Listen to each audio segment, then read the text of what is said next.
उपराष्ट्रपती पदासाठी पंतप्रधान मोदींसह जयराम रमेश, राजनाथ सिंह यांच्याकडून मतदान. सीपी राधाकृष्णन आणि बी सुदर्शन रेड्डी ही रिंगणात, तर बीआरएस, बीजेडी आणि शिरोमणी अकाली दल मतदानात सहभागी नाहीत.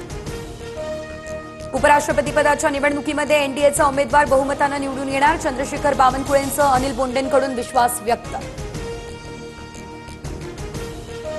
एनडीएच्या उमेदवाराला मतदान करण्यासाठी बीजेडी, बीआरएससह शिरोमणी अकाली दलावर दबाव. बीजेडी, बीआरएस तटस्थ, हा भाजपला धक्का.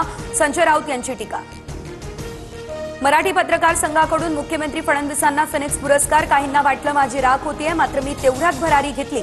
आव्हानांपासून पळालो नाही, फडणवीसांचा विरोधकांना टोला.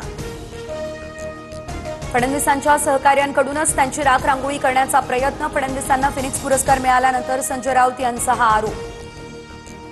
संजय राऊत गिधाड प्रवृत्तीचे. उद्धव ठाकरेंनीच फडणवीसांच्या पाठीत खंजीर खुपसला, मात्र देवाभाऊ पुन्हा उभे राहिले. नवनाथ बन यांचं राऊतांना उत्तर.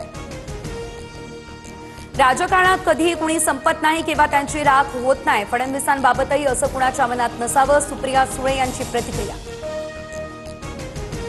छगन भुजबळ मुख्यमंत्री फडणवीसांना भेटणार. समता परिषदेचं पत्र देणार. आजच्या मंत्रिमंडळ बैठकीला भुजबळ उपस्थित राहणार. मंत्री अतुल सावेंच्या उपस्थितीत ओबीसी महासंघाची बैठक. बैठकीमध्ये भुजबळांचं म्हणणं ऐकून घेणार. भुजबळांच्या शंकेबाबत चर्चा करणार. चंद्रशेखर बावनकुळे यांची माहिती. प्रमाणपत्र न दिल्यास मराठवाडा मुक्ती दिनात राजकीय नेत्यांना बंदी. 17 सप्टेंबरपर्यंत हैदराबाद गॅझेटच्या नोंदींच्या आधारे जात प्रमाणपत्र द्यायला सुरू करा. जरांगेंचा सरकारला अल्टिमेटम.